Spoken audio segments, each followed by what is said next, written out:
함께 찬양하시겠습니다.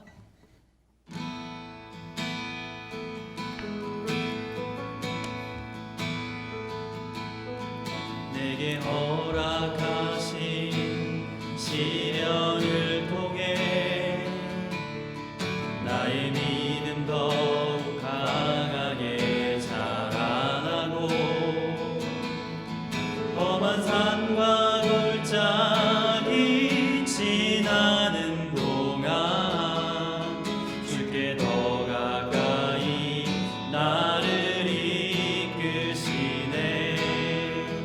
내가 겪는 시험이 어렵고 힘겨워도 은혜 주님보다 크지 않네. 내 앞에 바다가 갈라지지 않으며 주가 나로 바다 위 걷게 하리. 나는 주의 능력으로 내 삶 새롭게 되리. 나는 믿네. 주의 능력으로 담대히 나가리라. 주와 함께 싸워 승리하리라. 날마다 믿음으로 나 살아가리. 나는 믿네. 나는 믿네. 주의 능력으로 내 삶 새롭게 되리. 나는 믿네. 주의 능력으로 담대히 나가리라. 주와 함께 싸워 승리하리라. 날마다 믿음으로 나 살아가리. 험할 때 빈들에서 걸을 때 그때가 하나님의 때. 내 힘으로 안 될 때 빈손으로 걸을 때 내가 고백해 여호와 이래. 주가 일하시네. 주가 일하시네. 주께 아끼지 않는 자에게 주가 일하시네. 주가 일하시네. 신뢰하며 걷는 자에게. 우리 모인 이곳에 주님 함께 계시네. 누리네 아버지 은혜. 적은 떡과 물고기 내 모든 것 드릴 때 모두 고백해 여호와 이래. 주가 일하시네.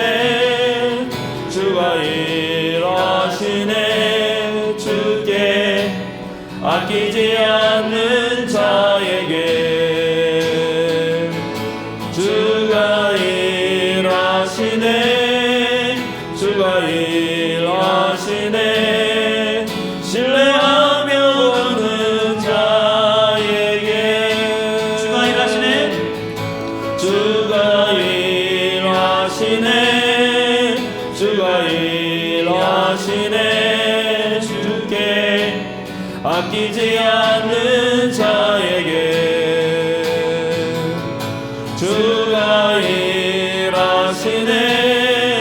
주가 일하시네. 신뢰하며 걷는 자에게.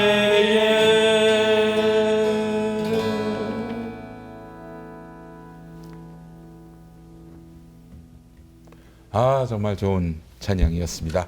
수요 사경회로 여러분을 모셨습니다. 반갑습니다. 김용민입니다. 자, 오늘도 함께 해주시는 분들 한 분 한 분 만나보겠습니다. 우리 반주 백민님 나와주셨어요. 네, 안녕하세요. 감사합니다. 예. 자, 그리고 찬양 인도해주신 유기농 수사님 어서 오십시오. 한 주 동안 평안하셨죠? 네, 교환했습니다. 자, 생명사랑교회 한문덕 목사님. 네, 여러분 또 반갑습니다. 네. 이틀 만에 또 만나게 되었습니다. 그렇습니다. 한문덕. 제 아는 분 중에 이문덕이라고 있습니다. 아, 그러신가요? 이게 다 문재인 덕. 한문덕. 예. 네, 저는 한문 덕을 좀 봤습니다. 한문덕을 보셨어요. 네. 예. 자, 우리 한문덕 목사님 나오셨습니다. 자, 대림절 이제 세 번째 주에서 네 번째 주로 넘어가는 시점이고 참 어렸을 때는 뭐 크리스마스가 다가와서 막연히 기쁘고 들뜨고 그랬는데 글쎄 나이가 들어서 그런가 성숙해서 그런가 고난받는 이웃들을 또 돌아보게 되는 시간인 것 같아서 참 이 성탄절이 의미가 있다 이런 생각이 들었습니다. 네. 목사님 어떠십니까? 예, 좋습니다. 제가 그 다른 데서 성서 강의를 할 때 네. 그 다른 교단 목사님 한 분이 네. 그걸 들으러 오셨어요. 네네네. 그리고 최근에 그 목사님이 자기가 자란 교회, 자기 아주 어릴 때부터 자란 교회 가서 설교하셨는데 네. 설교 제목이 아주 끝내줬어요. 네. 낯선 데로 임하소서. 낯선 데로 임하소서. 그러니까 낮은 곳에 임하소서라고 하는 이청준 소설을 예. 조금 패러디하신 거긴 한데 예. 예수님은 늘 자기와 낯선 타자에게 임했다는 거예요. 예수님이 그러네. 오신 모든 방식이라든가 네. 자기 익숙한 곳을 버리시고 언제나 낯설고 힘들고 어렵고 아무도 찾아가지 않고 소외된 곳. 네. 대림절은 그런 예수님을 생각해야 되는 기간 아닌가 싶습니다. 낯선 예. 곳. 네, 낯선 곳에서 오신 분들도 우리가 박대해서는 안 되고. 그럼요. 예, 네. 그렇습니다. 예. 너무 박대하는 분위기가 무르익어서 뭐 이슬람 문화권에서 뭐 테러하러 온다느니 뭐 네. 저 기독교는 그런 네. 종교가 아니었는데 말이죠. 예. 예, 참 안타까운 또 그런 단면을 우리가 또 생각하게 됩니다. 크리스마스가 이제 다가오는데 성탄절에 우리 교회에서는 어떤 일을 계획하고 계십니까?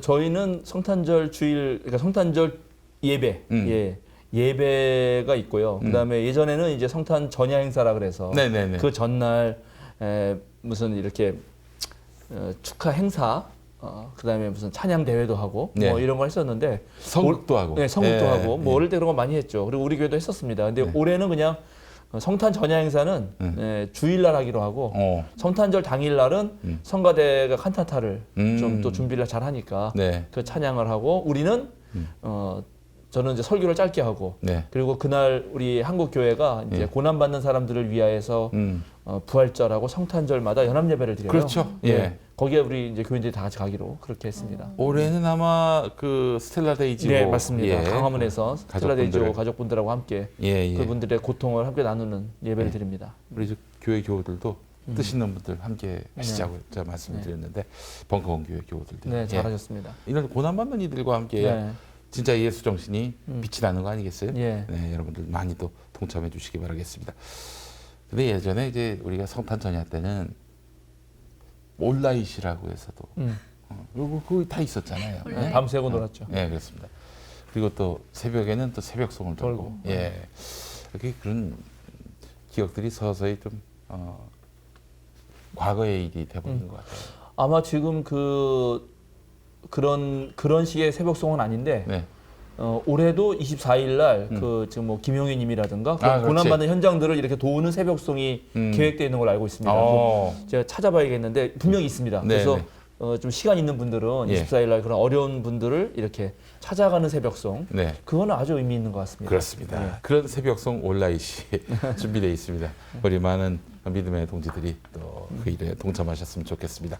자, 오늘 그 이야기 들어가기 전에 우리 백민님이 또 애프터 서비스 네. AS를 이제 저희 지난주에 이제 노아의 방주 얘기해 주시고 이제 그 내용 중에 저희가 그러면은 그러니까 노아의 홍수의 원인이 사람들의 죄악이 너무 커지고 하나님이 이제 후회하신다는 그런 것 때문에 이제 홍수를 일으키셔서 세상을 이제 청소를 하신 거잖아요. 네.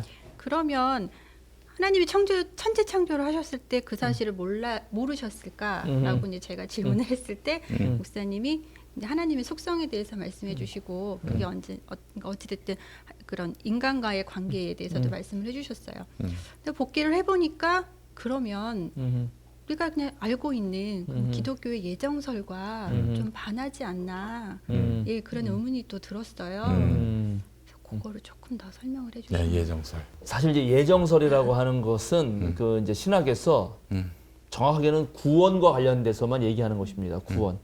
예, 구원의 주체가 누구인가? 구원의 주체는 당연히 하나님이시죠. 그러니까 하나님은 자신이 구원하실 자를 미리 예정해 놓으셨다. 이렇게 말을 제일 먼저 하신 분이 아우스티누스라고 하는 신학자예요.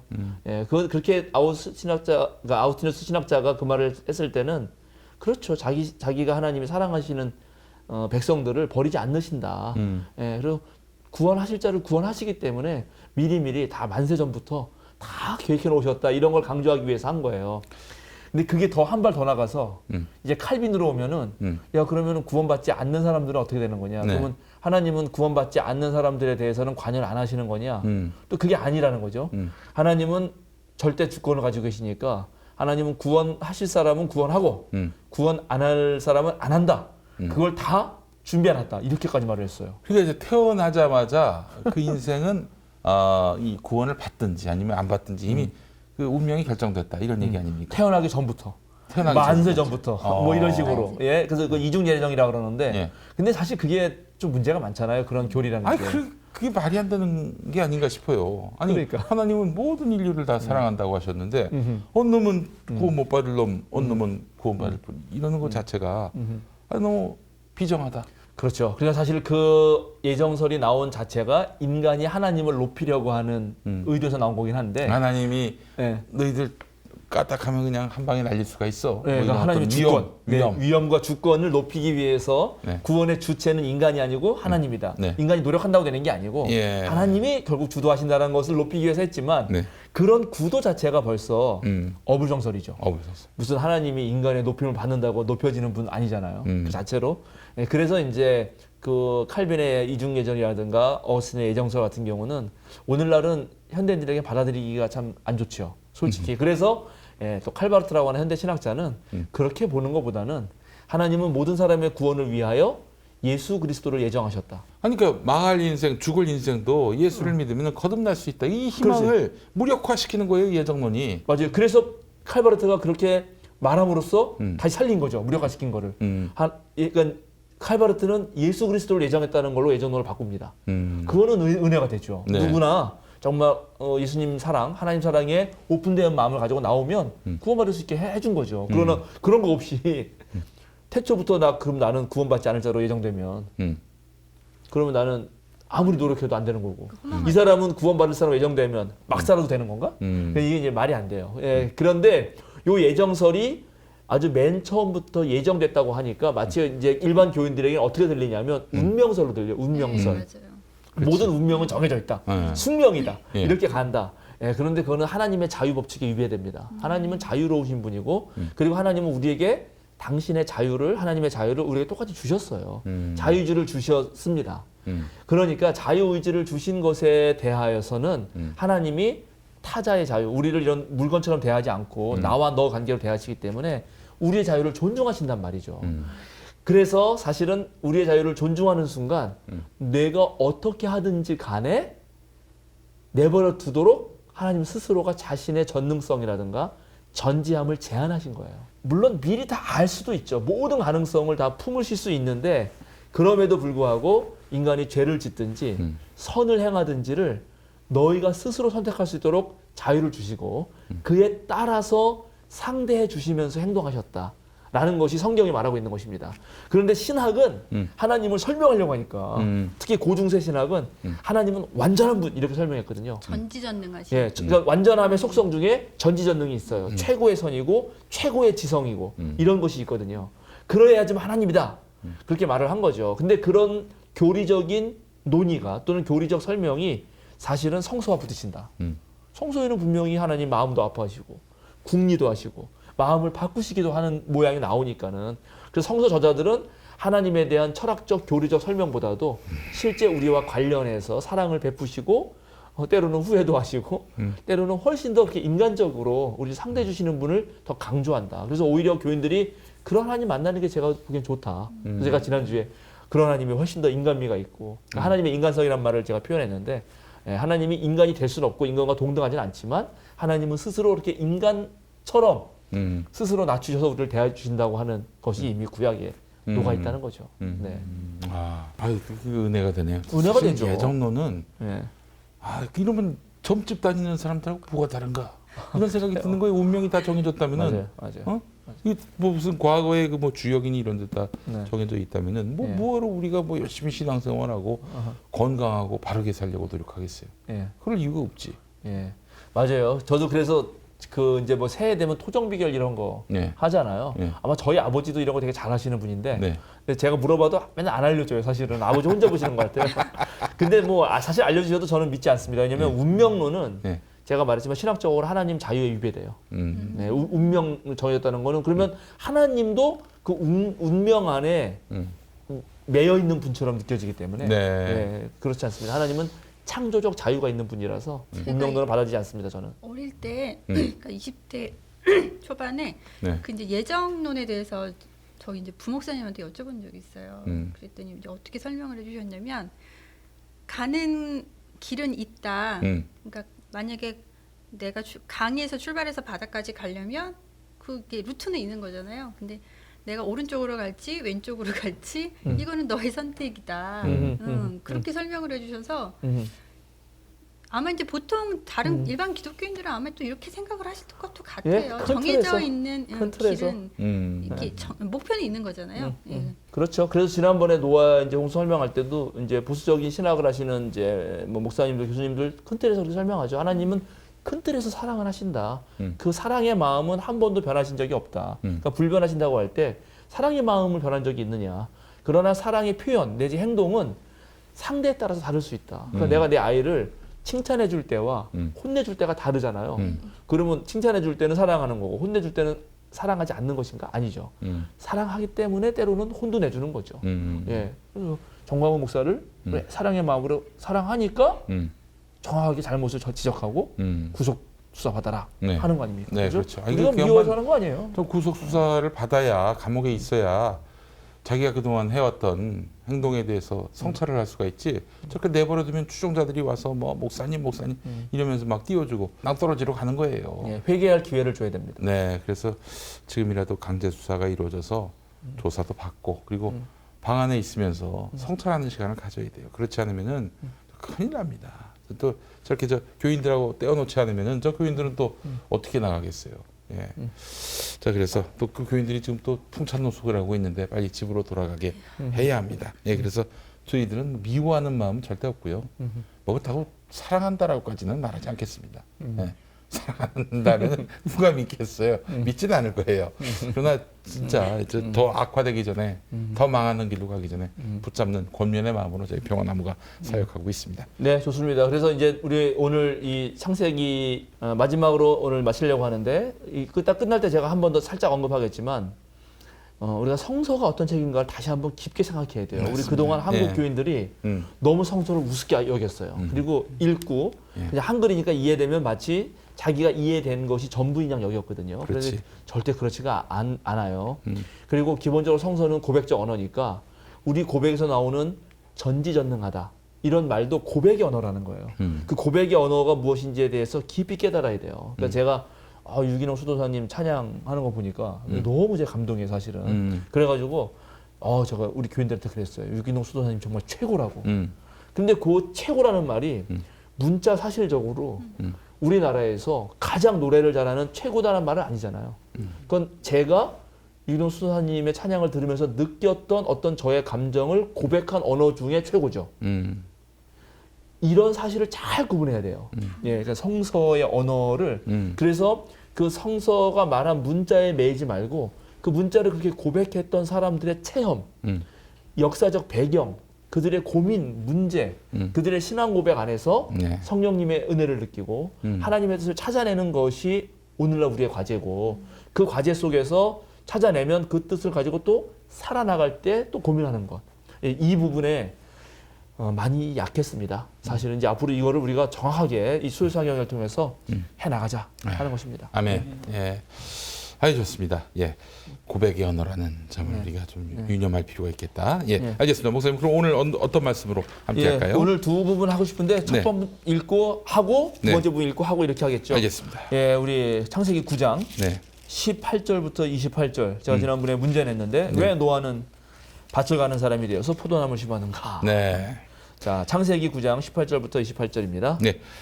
방주에서 나온 노아의 아들은 셈과 함과 야벳이다. 함은 가나안의 조상이 되었다. 세 사람이 노아의 아들인데 이들에게서 인류가 나와서 온 땅 위에 퍼져나갔다. 노아는 처음으로 밭을 가는 사람이 되어서 포도나무를 심었다. 한 번은 노아가 포도주를 마시고 취하여 자기 장막 안에서 아무것도 덮지 않고 벌거벗은 채로 누워 있었다. 가나안의 조상 함이 그만 자기 아버지의 발가벗은 몸을 보았다. 그는 바깥으로 나가서 두 형제에게 알렸다. 셈과 야벳은 겉옷을 가지고 가서 둘이서 그것을 어깨에 걸치고 뒷걸음쳐 들어가 아버지의 벗은 몸을 덮어드렸다. 그들은 아버지의 벌거벗은 몸을 보지 않으려고 고개를 돌렸다. 노아는 술에서 깨어난 뒤에 작은 아들이 자기에게 한 일을 알고서 이렇게 말하였다. 가나안은 저주를 받을 것이다. 가장 천한 종이 돼서 저의 형제를 섬길 것이다. 그는 또 말하였다. 셈의 주 하나님은 찬양 받으실 분이시다. 셈은 가나안을 종으로 부릴 것이다. 하나님이 야벳을 크게 일으키셔서 셈의 장막에 살게 하시고 가나안은 종으로 삼아서 셈을 섬기게 할 것이다. 홍수가 있은 뒤에도 노아는 350년을 더 살았다. 네. 네. 자, 그래서 제가 지난번에 숙제 내드렸는데 유기농 수도사님 네. 왜 노아는 포도나무를 심었을까요? 포도나무보다는 포도나무 열매에 그렇죠. 목적이 있었지 않았을까라는 생각을 하게 됩니다. 그리고 그 뒤에 보면은 술이 취했다고 되어 있는데 그 전에는 그 포도주를 좀 먹어보고 싶긴 했으나 그 남들의 눈치 때문에 먹지는 못했던 건 아닌가라는 상상도 한번 해보기도 했었고요. 예, 그래서 아마 좀 욕심을 부려서, 왜냐하면 이제 동물이고 자기 아들밖에 없고 그 누구도 포도주를 먹더라도 뭐라 할 사람이 없으니까 아마 이렇게 혹해서 술을 마시지 않았을까라는 생각까지도 좀 해봤던 것 같아요. 이런저런 생각 많이 하셨네요. 네. 좋습니다. 네. 사실은 이제 제가 재미있게 그런 말씀을 드리긴 했는데 여기서 더 중요한 거는 노아도 밭을 가는 사람이었다. 이렇게 표현한다는 것입니다. 밭을 간다는 것은 계속 아담이 맨 처음에 받았던 그런 뭐랄까요, 땅으로부터의 저주 여전히 묶여 있다는 거죠. 그러니까 노아조차도 새로운 인류지만 땅의 사람으로서 한계를 가진다는 거예요. 그러면은 아담과 똑같다면은 땅을 일구면서 무척 수고했겠죠. 힘들고 어려웠겠죠. 예, 그래서 대다수 신학자들은 포도나무를 심은 이유가 그래도 잔치, 포도주를 하면서 좀 위안을 삼고 네. 좀 힘든 어떤 그런 일의 경감, 그죠? 우리가 힘들고 그러는 사람들 다 직장인들 물론 회식 문화가 안 좋은 데도 있겠지만은 그렇지 않고 뭐 가볍게 예를 들어서 맥주 한잔 하는 것들이 하루의 노동의 그런 피곤함을 풀잖아요. 특히 저는 이제 시골 출신인데 시골에 가서 밭일하고 논일하면은 끝나고 나서 막걸리 한 잔 탁 먹는 게 그게 아주 뭐 시골 사람들의 아주 그런 느낌이죠. 뭐 그러니까는 이제 그런 아마 뉘앙스가 일단 첫 번째 컸을 거예요. 그런데 이제 놀랍게도 노아에 대해서 처음에는 의인이라고 표현해놨다가 이렇게 술 취하고 망가지는 모습도 성경이 그리고 있다는 게 참 일단 흥미로워요. 그러니까 술은 인간에게 위안을 주지만 또 하나는 이렇게 좀 안 좋은 모습까지도 보여준다는 것에 일종의 경계도 하고요. 네. 그런데 제가 이 부분을 읽으면서 저 혼자 좀 다른 생각을 하나 했는데 그거는 그 영화를 보고 나서예요.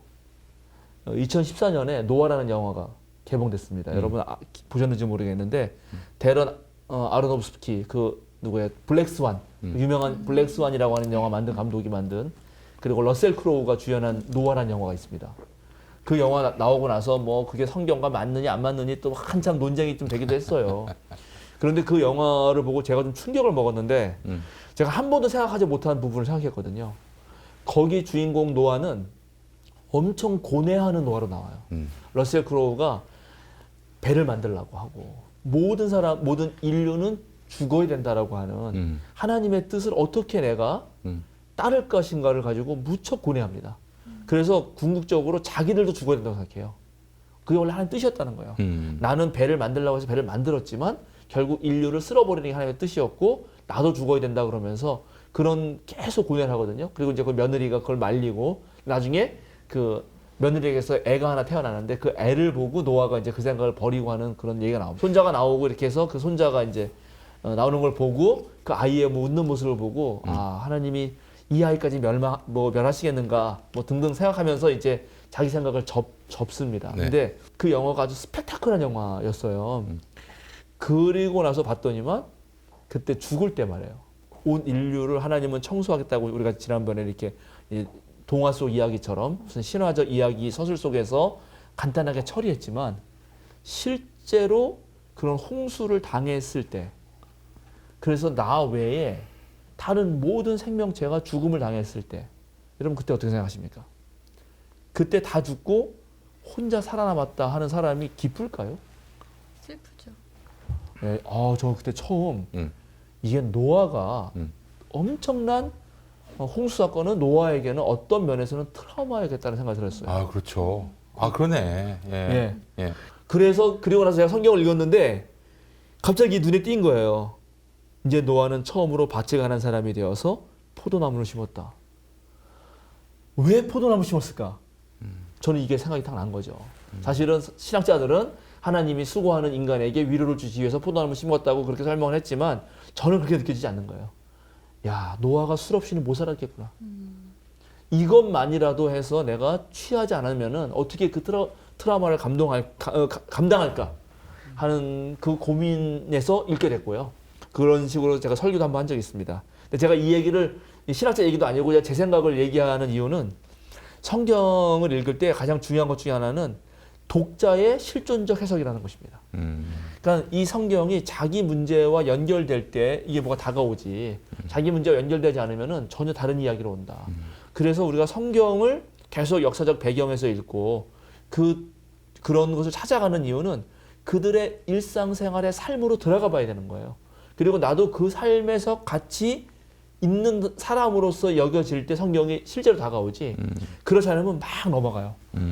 막 넘어가는 식으로 수백 번을 읽어도 절대 성경 말씀이 주는 그 의미와 이걸 체험하지 못합니다. 그러니까 오히려 그래서 이런 영화라든가 문학 작품이라든가 그런 예술들이 성경을 읽게 하는데 도움을 주기도 한다. 네, 그 말씀을 드리고 싶어서 그냥 지난주에 이제 그런 질문을 드렸고 네. 오늘 또 읽은 부분에서 늘 제가 어릴 때부터 들어가지고 기분 나빴던 게 셈은 황인종이고 무슨 함은 맞아요. 흑인이고 네. 야벳은 백인종이라는 거예요. 맞아요. 그런 얘기를 교회에서 많이 했어요. 네.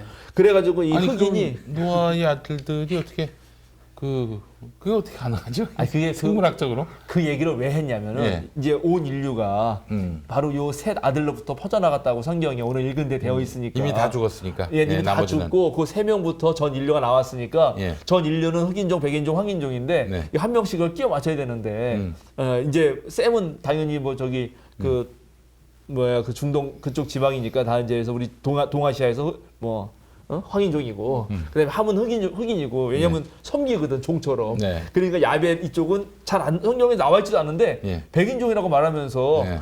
지금 봐라 네. 흑인이 왜 그렇게 노예가 됐는지 다 성경에 나와 있다 이렇게 정말 몰지각하게 얘기하는 그러니까 경우가 많았어. 인종차별을 교회에서부터 시작한 거예요. 맞아요. 근데 아마 이게 이런 논리로 아마 미국에서 엄청 설교했을 거예요. 아울러 그렇게 해서 흑인들을 착취하는 논리로 착취한 논리 썼죠. 악용을 했을 예. 것이고. 예. 그래서 그게 아니다라는 얘기를 좀 하고 싶어요. 그런데 그 얘기에 그런 얘기가 나오게 된 그 논리 구조, 이야기 구조는 뭐죠? 술 취해가지고, 술 취해가지고 이제 노아가 실수한 거지. 바지를 벗었는데 그게 네. 그 부끄러운 일인데 예. 그렇게 바지를 벗은 거를 아들들이 이렇게 와서 보죠. 근데 그때 함이 실수한 거 아니에요. 그거를 아버지 부끄러움을 감추면서 이렇게 안 보면서 잘 덮었어야 되는데 그냥 막 보고 그걸 막 떠버렸단 말이죠. 그럼 이거는 지금 뭐와 뭐의 관계입니까? 부모와 자식 세대의 관계입니다. 자, 이러면 이제 성서가 또 놀랍죠. 처음에 다룬 관계가 뭐였죠?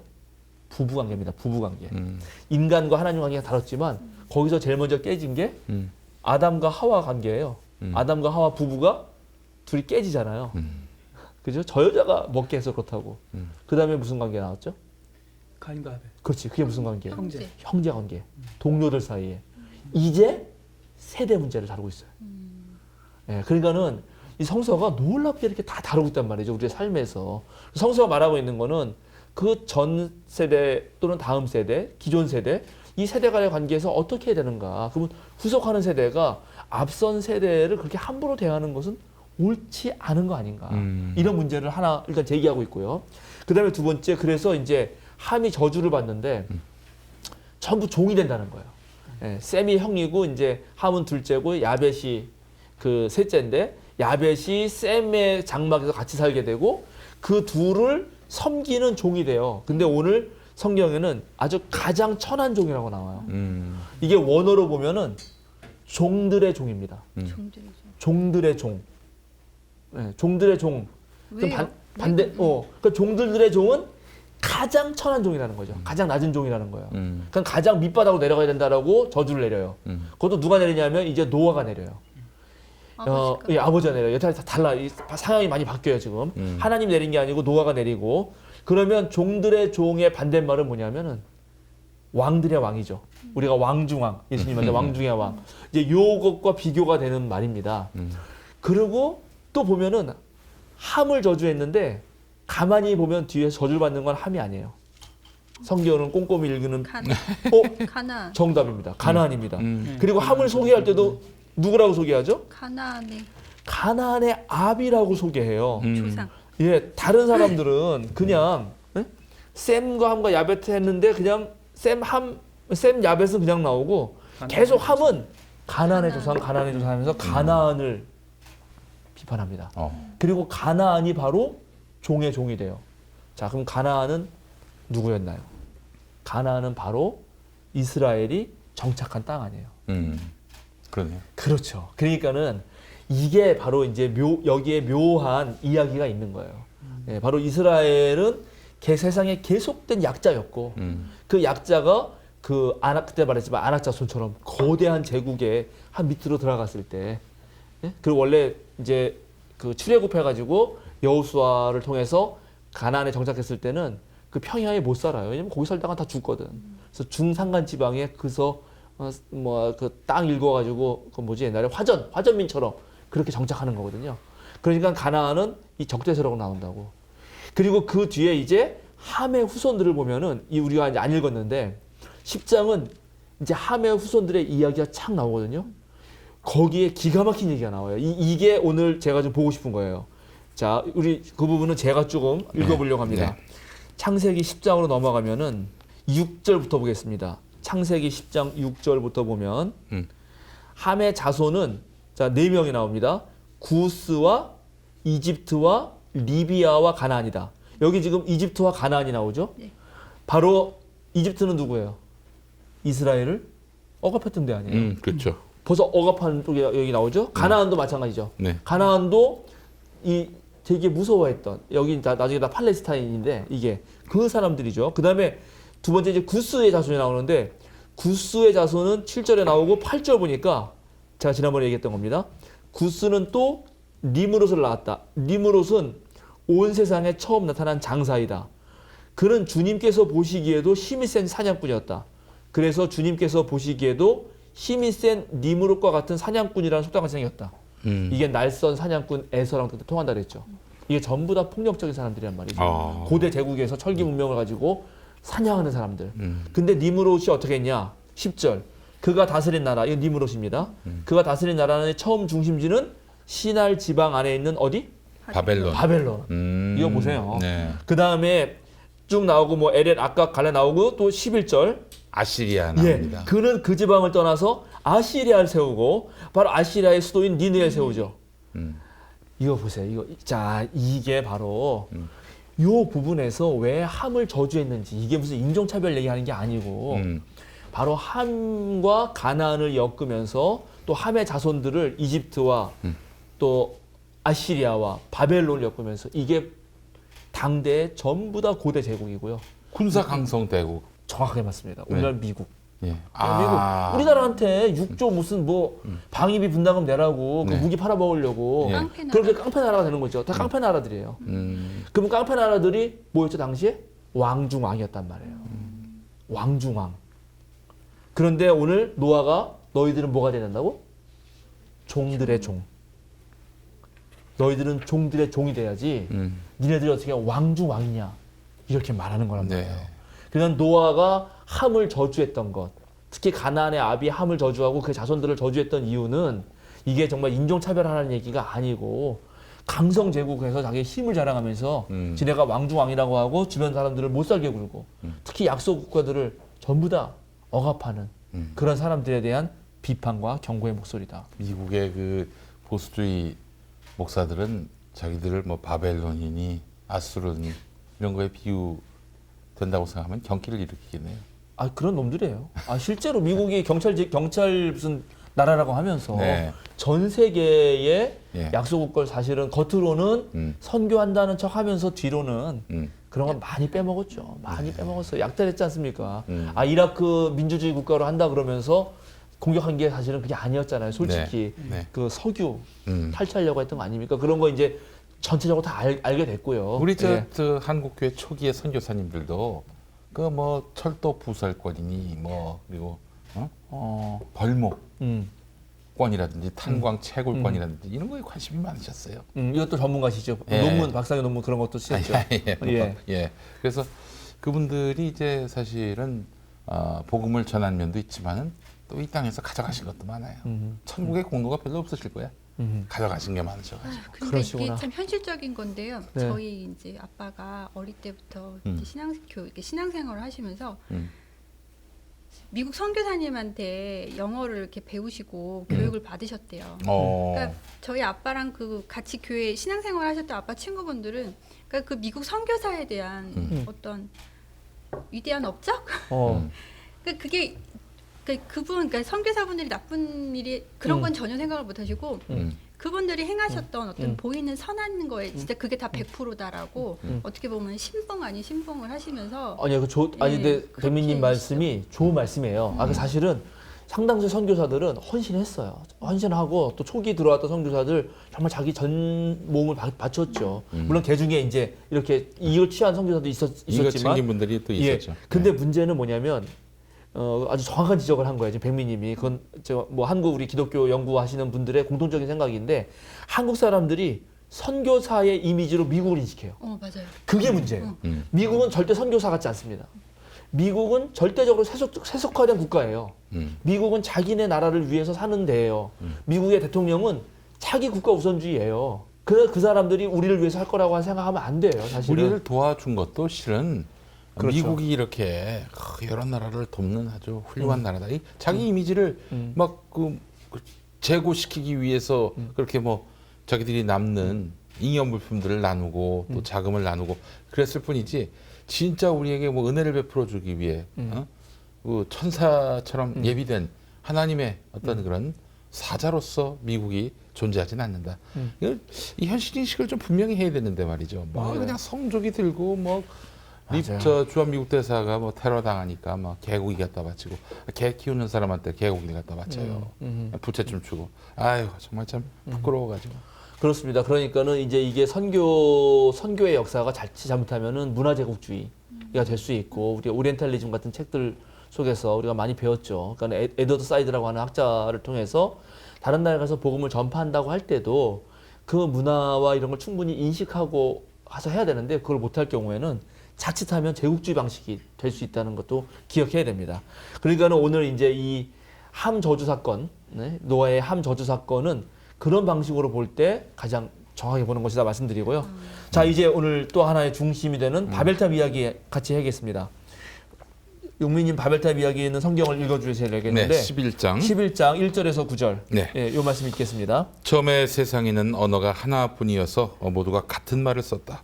사람들이 동쪽에서 이동하여 오다가 시날 땅 한 들판에 이르러서 거기에 자리를 잡았다. 그들은 서로 말하였다. 자, 벽돌을 빚어서 단단히 구워내자. 사람들은 돌 대신 벽돌을 쓰고 흙 대신 역청을 썼다. 그들은 또 말하였다. 자, 도시를 세우고 그 안에 탑을 쌓고서 탑 꼭대기가 하늘에 닿게 하여 우리의 이름을 날리고 온 땅 위에 흩어지지 않게 하자. 주님께서 사람들이 짓고 있는 도시와 탑을 보려고 내려오셨다. 주님께서 말씀하셨다. 보아라, 만일 사람들이 같은 말을 쓰는 한 백성으로서 이런 일을 하기 시작하였으니 이제 그들이 하고자 하는 것은 무엇이든지 하지 못할 일이 없을 것이다. 자, 우리가 내려가서 그들이 거기에서 하는 말을 뒤섞어서 그들이 서로 알아듣지 못하게 하자. 주님께서 거기에서 그들을 온 땅으로 흩으셨다. 그래서 그들은 도시 세우는 일을 그만두었다. 주님께서 거기에서 온 세상의 말을 뒤섞으셨다고 하여 사람들은 그곳의 이름을 바벨이라고 한다. 주님께서 거기에서 사람들을 온 땅에 흩으셨다. 네, 네. 맞습니다. 이것도 참 네. 정말 유명한 얘기이고 이제 이 창세기 11장의 요 이야기로 그다음에 물론 이제 그 뒤에는 셈의 족보가 나오지만 창세기의 인류 역사 이 얘기는 이제 마감합니다. 네. 예, 마감하는데 어때요? 이거 어릴 때부터 많이 들어왔는데 네. 이거에 대한 또 느낌은 어떠세요? 좀 얘기를 해보세요. 용민님부터 얘기해 볼까요? 이제 그 하늘에 닿을 정도로 높이 쌓아서 이 오만함이 정말 내 발밑까지 왔구나. 그래서 하나님이 밟으셨다. 뭐 이렇게 이제 인식을 했죠. 예. 그런 인식이 하나 있고요. 네. 좋아요. 또 그다음에 백미님은 네, 이제 저도 어릴 때는 그렇게 생각을 했는데 그걸 다 배제하고 어릴 때면 몇 년 전까지가 어릴 때니까. 네. 종종 어릴 때 얘기를 많이 하셔가지고 작년까지 작년까지 알겠습니다. 아이고 파릇파릇하시네. 좋아요. 네. 예. 근데 그 다 배제하고 이것만 제가 이제 문자적으로만 한번 봤어요. 오. 사절을. 예.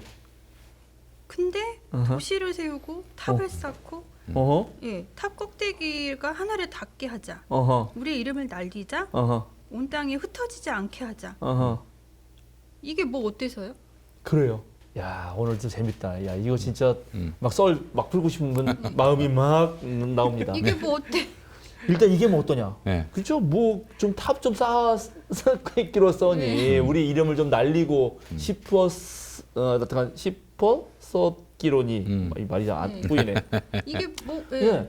도시 좀 만들고 이게 문명이 발달하는 건데 이게 뭐가 문제란 말이냐? 네. 예, 그렇게 생각할 수 있습니다.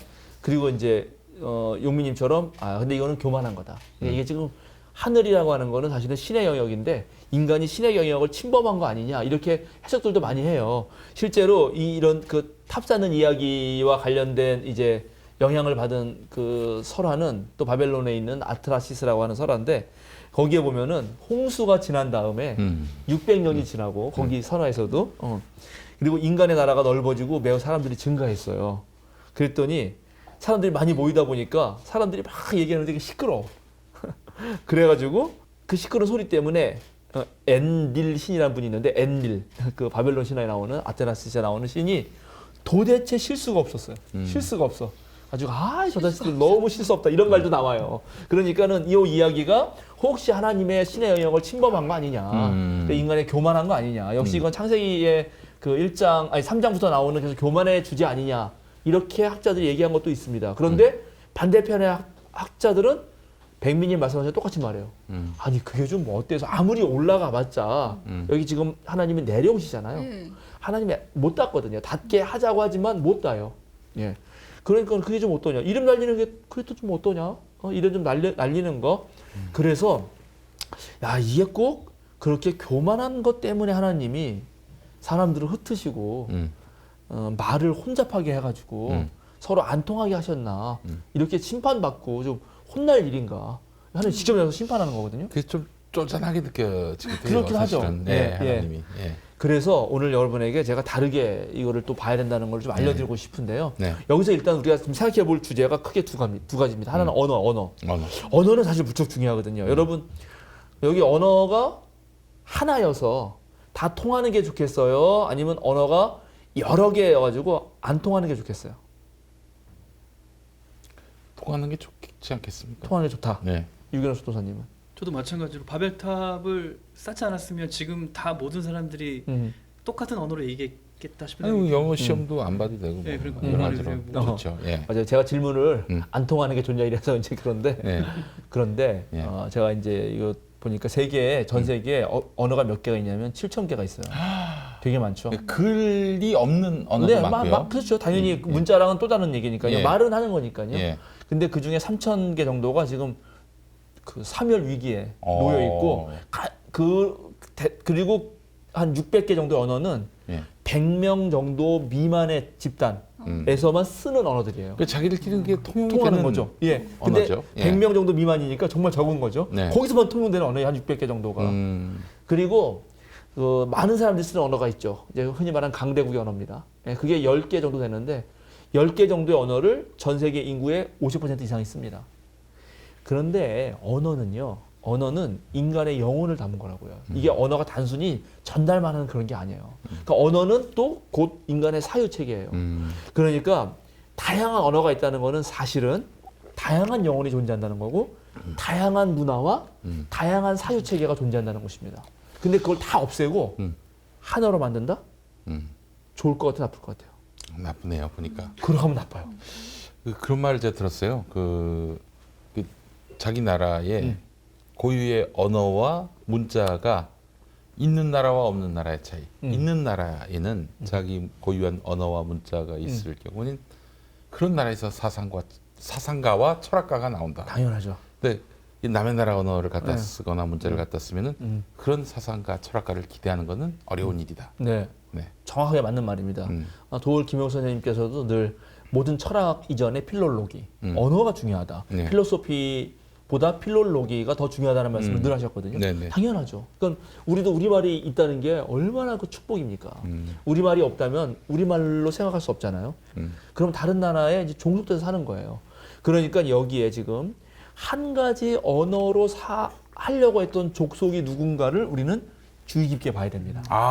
교만의 문제보다도 예, 예. 그래서 또 놀랍게 백민님께서 정확하게 그 우리가 관심 있는 부분을 읽어주셨는데 그들이 뭐라고 말하냐면 3절, 4절까지 같이 봐야 되는데 그들은 서로 말하였다. 자, 벽돌을 빚어서 단단히 구워내자. 사람들은 돌 대신에 벽돌을 쓰고 흙 대신에 역청을 썼어요. 그리고 또 말해요. 자, 도시를 세우고 그 안에 탑을 쌓고서 탑 꼭대기가 하늘에 닿게 하여 우리의 이름을 날리고 온 땅 위에 흩어지게 하자. 네. 이렇게 했단 말이죠. 우리의 이름을 알린다. 예. 그게 무슨 맥락입니까? 명성을 드러내는 것입니다. 명성을 드러낸다. 예, 자기네들이 엄청난 도시를 건설해가지고 이 도시를 봐라. 대단하지 않냐? 그렇죠. 우리도 뭐 뉴욕 같은 데 가면 놀래잖아요. 예, 저 롯데월드 롯데 위용을 봐라. 100 몇 층이죠? 예, 그거. 예. 그런 거예요, 그런 거. 예. 예, 완전히 그런 느낌이죠. 그런데 자, 이런 생각을 하는 사람들 누굴까요? 자기의 이름을 날리자. 도시를 짓자. 그것도 그냥 짓는 게 아니라 돌이 아니라 벽돌. 자, 돌을 아니라 벽돌을 짓는다는 거는 벌써 흙을 가지고 딱 맞춰서 그걸로 구울 수 있는 문명이 발달했다는 거고요. 그 다음에 진흙이 아니라 역청을 쓴다는 것도 역청은 저 외국에서 그 히타라는 곳에서 수입해 왔어야 됐습니다. 한 1000km 넘게 수입해 와야 돼요. 그러니까는 그런 걸 수입해 올 수 있는 이거는 강대국을 상징합니다. 그리고 그 강대국을 상징하면서 이거를 짓자라고 말하는 사람들은 본인들이 지을까요? 안 지을까요? 안 돼. 안 짓죠. 아유 잘하시네. 음. 그럼 누구 짓는 거죠? 우리. 시키겠죠. 시키는 거죠. 벌써 이런 말을 하는 사람들이야말로 고대 제국의 윗놈들이다. 윗놈들이다. 그리고 이 사람들이 동일한 언어를 쓰게 하죠. 예, 왜냐하면 그래야 일 시켜 먹기 좋죠. 그렇지. 한 가지 언어로 시키는 거예요. 이게 바로 진시황도 처음에 그래서 뭐예요? 그 진나라 통일하고 제일 먼저 한 게 글자를 통일시킨 거예요. 알렉산더 마찬가지죠. 알렉산더가 다 통일하고 나서 쉬운 헬라어로 바꿔가지고 전부 헬라어 쓰게 한 거 아닙니까? 일본도 마찬가지죠. 제국주의 들어와가지고 우리나라 말 못 쓰고 일본 말 쓰게 했잖아요. 왜냐하면 통치하기 편하기 때문에 그렇습니다. 그래서 이게 보면은 이 바벨론 신화의 이야기의 구조가 앞에 하나님이 그러니까 인간들이 어떻게 하는지를 쫙 얘기하고 그다음에 뒤에는 하나님이 그걸 보시고 내려와서 하신 일이 쫙 나와요. 그게 딱 이렇게 그때 말했던 우리 무화과 나무 때 말했던 요 구조, 요 딱 합치는 구조, 숨이 쌍관한 구조가 되어 있거든요. 그래서 한쪽은 인간들은 모이자, 흩어지지 말자. 이 도시를 만들어서 여기서 우리의 위용을 보여주자 그러고 하나님은 그걸 가만히 보시고 있다가 내려오셔서 흩어져라, 흩어져라 이렇게 한다는 거죠. 자, 우리가 옛날부터 무슨 말을 해왔냐면은 뭉치면 살고 흩어지면 죽는다. 뭐 이런 말을 했어요. 그게 저기 이승만이 잘 말한 말인데, 예. 근데 이승만도 말하고 물론 그 전에 다른 분들도 말했습니다. 예. 근데 그 말은 원래는 어떤 영국하고 미국하고 같이 연합했을 때, 네네. 연합해가지고 다른 나라랑 상대했을 때 쓰던 말이에요. 같이 함께하자. 네. 그런데 나중에 또 미국이 영국을 이제 물리치고 독립을 할 때도 네. 우리끼리 흩어지지 말 때 또 써요. 네. 그거를 또 우리나라에 와서 이제 이승만이 두고 쓰는 거거든요. 음. 그래서 뭉치는 건 좋죠. 흩어지지 않는 건 괜찮을 거예요. 그런데 문제는 뭉쳐서 뭘 하겠다는 거냐 이거예요. 뭉쳐서 뭘 하겠다는 거냐. 여기서 자 나와 있는 이런 내용들, 여기 지금 바벨탑 같은 거 있잖아요. 네. 그런 것은 명확하게는 지구라트입니다. 지구라트. 지구라트. 정확히 바벨론에 지구라트가 있어요. 그리고 삼각형 모양의 이렇게 예. 이렇게 3단 모양의 지구라트가 현재 남아 있고요. 예. 아브라함이 떠났던 우르에도 네. 우르에도 그 지구라트가 남아 있습니다. 그게 전부 다 뭐였냐면 사실은 바벨론에 남아 있던 지구라트는 그게 마르둑의 신전이었어요. 마르둑의 신전이었고 바로 거기 신이 사는 곳이었고 그 신전을 중심으로 세상을 다스렸습니다. 예, 예, 예. 그래서 여기 맨 마지막에 바벨이라고 나오죠. 네. 바벨이 바빌루에서 온 거거든. 바빌루가 바로 마르둑이 살던 신전이에요. 그리고 그게 신의 문이라는 뜻이에요. 신의 문. 그럼 바벨탑은 이방 신전으로 가야 되겠네요. 그럼요. 더 정확하게 그렇죠. 그러니까는 그런 바벨론 제국의 그런 신전의 위엄을 자랑하면서 밑에 것들을 착취하는 것에 대하여 그리고 하나의 획일적인 사상으로 몰아가는 것에 대해서 이것은 반대한 것입니다. 그래서 다 흩어져서 예. 예? 그래서 정말로 각각이 정말 존중받고 다양성을 확보하면서 살아가라고 하는 그런 말이죠. 근데 목사님 하와부터 해서 가인과 아벨부터 해서 하나님이 계속 관여를 하셨잖아요. 네, 네. 근데 이렇게 계속 보면은 바벨론이 나오고 마루둑이 나오고 예, 그 사는 지역마다 신들이 다른 것 같아요. 다르죠. 왜 하나님이 아니실까? 자, 이제 좋아요. 이거는 또 이것도 다음에 언제 한 시간 해야 되는데 네. 간단하게 말할게요. 네. 고대는 일단 다신론의 세계였어요. 다신론의 세계. 다신론들의 세계에 사람들이 일단 먼저 사는 것입니다. 문자 나중에 나오는 거죠. 거기에서 어떤 신앙이 생기죠. 그 신앙이 어떤 하나님을 고백하게 돼요. 신을. 그 신은 처음에는 다신들 중에 하나였어요. 다신 중에 일신. 가나안의 신도 있고 바알도 있고 무슨 뭐죠? 그 아세라도 있고 무슨 또 아까 말한 마르둑도 있고 여러 신이 있는데 그 중에 어떤 민족이 야훼를 만난 거예요. 그래서 이 야훼는 맨 처음에는 다신들 중에 한 명으로서 만군의 주 전쟁의 신이었어요. 우리를 구원해 주는 신. 그런데 나중에 만군의 주이시고 구원하신 하나님을 고백하던 사람들이 신앙이 깊어지면서 보니까 다른 신들은 진짜 신이 아니고 이분만이 진짜 신이라는 걸 알게 되는 거죠. 그러니까 성서는 인간이 하나님을 만난 고백의 언어이기 때문에 하나님에 대한 신앙 고백의 깊이가 점점점 달라진단 말이죠. 점점 더 깊어져요. 그래서 다신에서 일신. 그래서 근데 그 다신 중에 일신이었다가 이제 일신에서 유일신.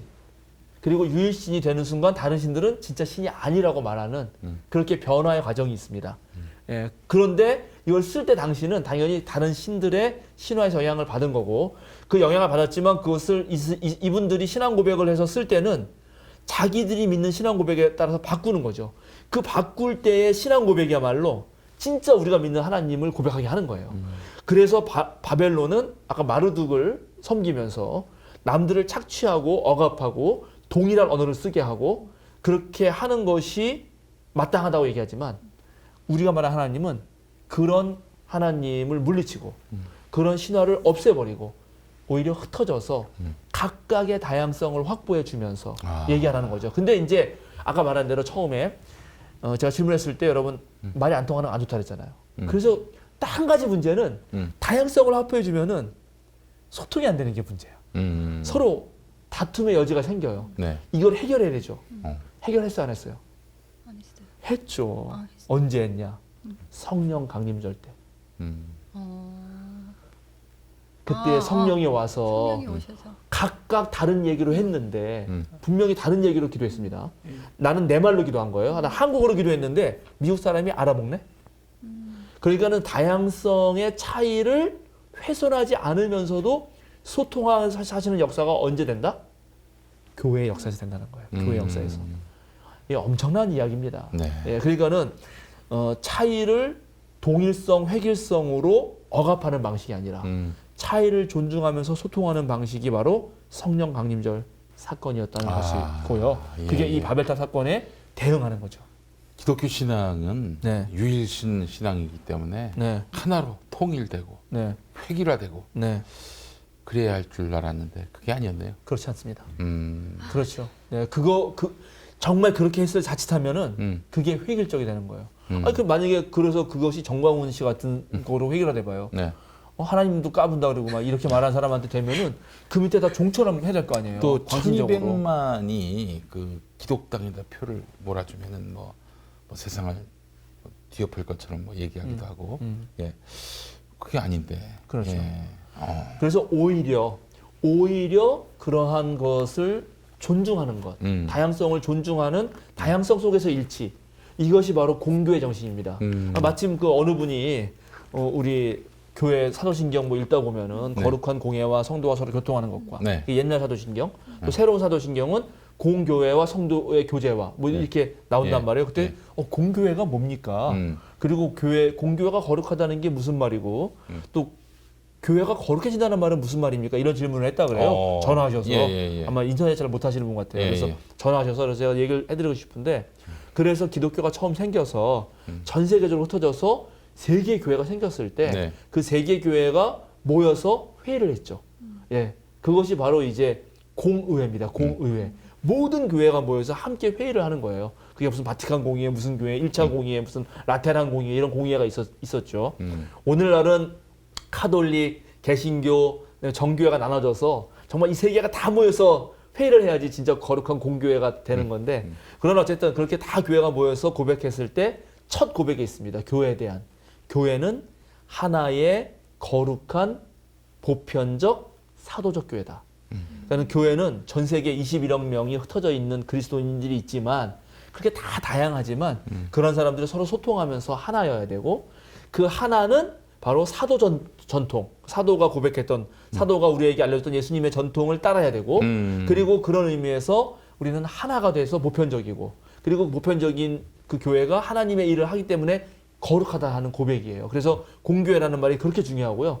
그런데 그렇게 온 교회가 함께 힘을 합쳐서 연대해서 이해를 해야 될 거를 한 교회가 다 해먹겠다. 대형교회 만들어서 내가 다 한다. 이거는 공교회를 오히려 훼손하는 거죠. 오히려 공동체성이 살아있는 뭐 한 100명 정도 되는 작은 교회가 모여서 함께 힘을 합쳐서 일을 하고 그렇게 하는 것이야말로 공교회 전통을 살려내는 것이고 또 공교회라는 말은 공적인 일을 한다는 거니까 사유화해서 안 된다는 거예요. 그렇지. 예, 하나님의 거를 내 거로 만든다. 그래서 마치 무슨 아들에게 막 물려준다든지 그건 사유한 거 아니에요. 네. 그게 말이 됩니까? 그게 공교회라는 게 전 세계 교회가 하나님의 교회인데 예, 그래서 우리가 세례 받을 때 세례 주고 나서 그분에게 선포합니다. 이분은 뭐 저 같으면은 생명사랑교회 일원이 된 것과 동시에 전 세계 교회 일원이 된 것을 축하합니다. 그러니까는 그런 것이 바로 공교회죠. 그리고 그렇게 전 세계 교회가 하나님 나라의 일을 이 세상에 할 때 거룩한 교회가 되는 거예요. 예, 제가 그분 때문에 이 설명도 드립니다. 아, 좋습니다. 예. 네. 자, 그래서 이 노아의 홍수 이후에 바벨탑 사건은 인류에게 재앙을 내린 것이 아니라 네, 다양성 속에서 일치를 네, 이룰 수 있도록 네. 그렇게 하나님이 세상의 질서를 재편하신 것이다. 예, 이렇게 봐야 되겠네요. 그렇습니다. 그렇게 봐야 되는 것입니다. 네. 예, 오히려 야, 예, 심판의 사건이라기보다는 그래서 바벨이라는 말을 이게 아주 놀랍게 언어 유희를 한 건데 네. 바벨이라는 게 혼잡하게 해서 바벨이라고 했잖아요. 예.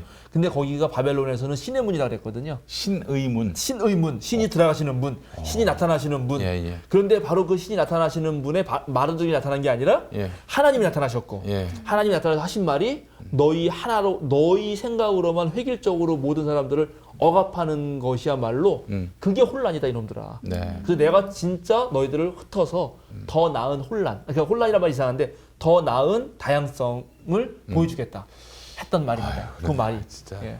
죽기 전에 우리 한문동 목사님 만나서 얼마나 다행인지 모르겠습니다. 사실은 이제 여자가 그 에덴 동산 사건 이후로 네.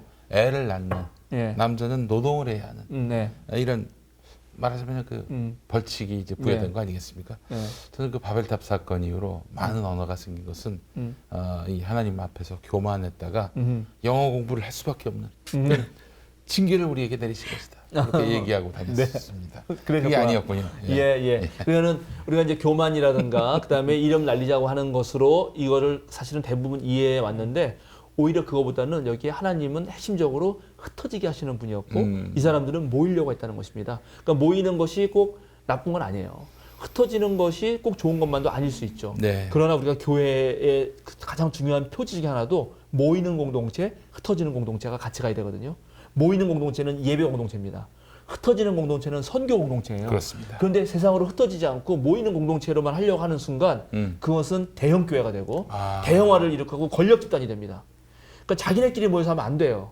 정말 흩어져야 돼, 세상으로. 이게 바로 바벨탑 사건이 우리에게 보여주는 거예요. 그 교인들은 세상으로 나아가야죠. 세상으로 흩어져서 그 각각의 삶의 다다른 현장에서 활동을 해야지 교회 안에서 자기만 좋다고 모이기만 하는 것은 옳지가 않다. 바벨탑 사건에서 우리는 그걸 배워야 되고 그렇게 획일적으로 하나로만 억압하려는 거 안 된다. 네. 그리고 막 벽돌 긋고 이렇게 해서 뭉치자고 하면서 하는 짓이 결국 권력 집단을 강화하는 것이다. 네. 뭐 검찰끼리 똘똘 뭉치고 우리가 남이가 이러면서 어떤 지역만 똘똘 뭉치고 뭐 학벌로 똘똘 뭉치고 그게 뭐가 좋아요? 그게 그거 안 되는 거죠. 일단 뭐 고시가 있으면요. 고시 통과한 사람들은 또 고시 통과하지 않고 다른 쪽에서 이제 성장해 온 사람들을 짓밟습니다. 네, 또 그런 언론도 마찬가지고요. 그거는 뭐 고위 공무원들뿐만 아니라 참 그게 집요해요. 사람들은 끊임없이 이렇게 벽을 만들고 층을 만들고 그러기 바쁜데 하나님은 그 모든 것들을 다 허물어 버리시는 분이었다. 네, 예. 그렇습니다. 그래서 우리가 이제 모이고 흩어지는 것도 성찰하자. 네. 목사님. 질문 있어요? 네. 네. 이게 지금 요 장이 11장까지 네. 그 다윗 솔로몬 시대 때 이제 사관들이 맞아요. 쓰여진 거잖아요. 어떤 비판을 하기 위해서. 네. 그러면은 설화가 이 바벨탑 사건이 그럼 설화인 건가요? 아닌 건가요? 왜냐면 지금 10장에 그 족보들을 보면은 족보에서 내용들을 보면은 그 백성들이 지역과 언어와 종족과 부족을 따라서 저마다 갈라져 나갔다라는 네, 말이 네. 세 번이 나오거든요. 네. 그렇죠. 그러니까는 자, 실제 사건 그렇죠. 제가 이제 지난번 성경을 어떻게 읽을 것인가. 근데 그때 또 얘기했습니다. 계속 반복하는 거 좋습니다. 저한테도 전화해서 그렇게 얘기한 분도 있어요. 반복해서 얘기해줘야지 복습이 된다. 그래서 맞습니다. 그것도 좋아요. 맞아요. 좋은 예. 거예요. 팩션. 그러니까는 역사적 사건이 있습니다. 그 있는 것을 옛날에는 이렇게 책이 많거나 이 책 하나 구하는 게 보통 어려운 일이 아니기 때문에 기록되는 게 아니고 기록돼도 그것은 왕실에 보관되는 거고 일반 사람들은 입에서 입으로 전해져요. 입에서 입으로 전하는 거는 이야기란 말이에요. 이야기 형식을 띈다고요. 이야기 형식을 띈다 그래서 하나님의 성령이 감동 안 하셨다 이런 거 아니에요. 하나님 얘기를 이야기로 하는 거죠. 바벨탑 이야기도 이야기에서 이야기로 전해지면서 몇 가지 이야기들이 중층적으로 모여졌어요. 다윗과 솔로몬 시대에 이스라엘이 가장 강성한 나라였지만 이스라엘은 언제나 이 밑으로 내려오면 이집트, 위로 올라가면 그 메소포타미아 문명, 그 두 문명 사이에서 또 이쪽으로 올라가 유럽 쪽으로 가면은 여기 히타이트 문명, 해쪽 속이라고 하는 히타이트, 그 위에 페니키아. 그러니까 우리나라 똑같아요. 위로 올라가면 막 중국, 소련 있고 밑으로 가면 일본 있고 절로 가면 미국 있고 거기서 맨날 우리는 고래 싸움에 새우등 터졌잖아요. 그런 식으로 있으니까 거기에 영향을 많이 받는다고요. 그런 문화들에. 근데 그런 문화 속에서 이제 얘기를 하는 거죠. 이 바벨탑 이야기가. 일단 대외적으로는 그런 강대국들, 아까 뭐랬죠? 군사 강성대국? 네. 그런 놈들을 비판하고요. 내부적으로는 누굴 깐다? 다윗과 솔로몬을 까는 것입니다. 왜냐면 얘네들이 어떻게 했어요? 그 외부 나라들 본받으면서 엄청나게 왕실을 졌거든. 하나님 궁전만 진 게 아니야. 잘 보면은 하나님 궁전 짓기 전에 지 왕실을 졌어요. 왕궁을. 예언자들 글 읽어보면 예언자들이 전부 다 그 왕궁 비판합니다. 그 진 것에. 왜? 그거 지가 져요? 자기가 진 거 아니에요. 백성들이 짓잖아요. 그러니까 제가 지난번에 말했지만 솔로몬이 죽었을 때 솔로몬 아들이 르호보암이 왕이 되니까 백성들이 와가지고 당신 아버지가 우리를 죽도록 고생시켜가지고 맨날 노역을 끌고 왔는데 이제 당신은 그만해달라고. 그게 민중들의 삶이었다는 거죠. 바벨탑이 바로 그런 거 비판하고 있는단 말이에요. 그래서 그 시기 2장부터 11장은 전체적으로는 왕실 사가가 그런 주변국들의 이야기들의 영향을 받아서 전하거나 썼던 이야기들이 계속 있었던 거고 그게 바벨론 포로 후기에 모아지면서 탁 오늘의 모습으로 된 거죠. 아 그래요. 이 다윗 그 시기, 그 예. 포로기 그 시기에서 창세기를 바라보는 건 또 다른 맥락이 있군요. 그럼요. 예. 이거 정말 중요합니다. 네. 이렇게 봐야지 이런 말들이 이해가 되고 그럼 오늘날도 당연히 우리나라의 권력이 우리나라 사실 되게 좋아졌거든요. 조선 왕조만 해도 그래도 뭐 신권 왕권 있지만 만약에 신권 없는 전제 정치 왕이 최고인 파라오 같은 여러분 그런데 태어났다고 생각해 보세요. 평생 죽어라 일만 해야 돼요. 근데 네. 그 권력은 뭉치면 네. 원래 세지거든요. 나눠야 돼요. 그래서 그 누가 나눴습니까? 로크가 통치론이라는 책에서 영국을 보면서 왕권과 입법 나눴잖아요. 네. 입법이 잘했거든요. 근데 보니까 나중에 입법이 또 지네들끼리 뭉쳐가지고 권력이 됐네. 그렇지. 또 나눠 사법권. 이게 이제 미국의 연방법원 법원 만든 거거든요. 근데 보니까 법원놈도 이놈들도 또 지네끼리 뭉치네. 그래서 독일에서 그 다음에 헌법재판소 또 만든 거거든요. 그래서 사건 분립이 된 거예요. 우리나라도 그래서 그거 따라가지고 나름 헌법재판소까지 있는 상당히 좋은 법 체계를 가지고 있는 거죠. 예. 그럼 지금 우리 어디가 제일 세요? 검찰. 욕 나올라 그랬는데. 검찰 권력이 가장 세잖아요. 그럼 검찰 권력을 쪼개야죠. 예, 그래서 수사권을 경찰에도 주고, 그다음에 공수처, 공직자 비리수사처 이런 네. 거 나눠서 좀 권력을 쪼개면 네. 이렇게 무소불위의 권력을 부리지 않는다. 네. 앞으로 우리 국민들이 깨어서서 예. 어떻게 권력이 뭉치는 것을 감시하고 비판하고 모두 권력이 흩어지게 할 것인가를 고민하라. 이게 바벨탑에다 있는 거예요. 얼마나 대단합니까, 성서가. 네. 저는 수요사경이 하면서 혼란에 빠지고 있어요. 왜요? 기존의 그런 어떤 신앙적인 그런 해석들이 다 붕괴되고 바벨탑이 붕괴되고 있는 겁니다. 네. 예. 아, 좋은 혼란입니다. 예, 우리가 4.19의 혼란은 필요했던 것이고 다 87 우리 체제 혁명 87 우리의 민주주의 혼란도 필요했던 것입니다. 아니 이렇게 무너지니까 저도 이제 목사님 말씀에 많이 무너지게 됐는데 무너지면서 더 큰 은혜가 지경을 되죠. 보게 되는 것 같아요. 은혜가 되죠. 예. 아 이게 성경에 대해서 속았다 이게 아니라 네. 와 우리를 둘러쌌던 이 모든 벽들이 허물어지면서 더 창대한 그 아멘입니다. 하나님의 역사가 아멘. 또 배려가 느껴지는 것 같아요. 이제 백민님, 유기농 수도사님, 김용 전사님은 좀 겪긴 했지만은 이제 대학교 신학과 1학년 들어온 거예요. 그럼 그때 엄청 혼란에 빠지거든요. 네. 아, 그래가지고 야 내가 여태까지 잘못 믿었구나 이제 이렇게 하다가 그래서 1학년 때는 목사, 2학년 때는 장로, 3학년 때는 평신도, 4학년 때는 무신론자가 된다는 거 아닙니까? 점점 이제 2학년, 3학년 올라가면 기존에 알고 있는 것이 다 무너지지만 그러나 훨씬 더 폭넓고 훨씬 더 깊은 그런 신앙의 단계로 올라갈 거고 수요상영회가 그걸 만들 거예요. 네. 전 국민을. 할렐루야. 예. 네. 감사합니다. 예.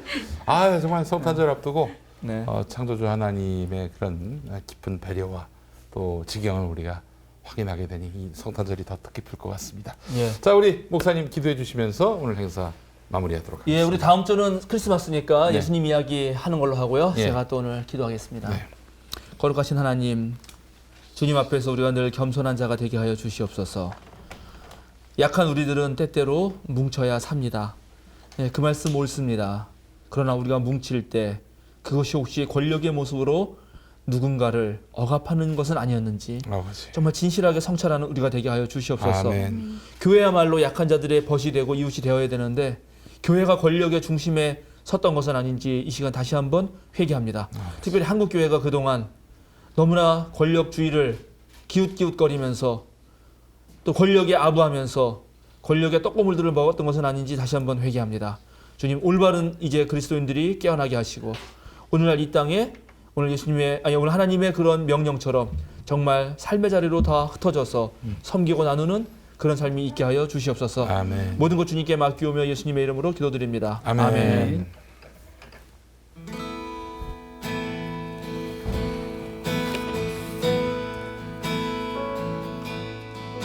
날이 저물어 갈 때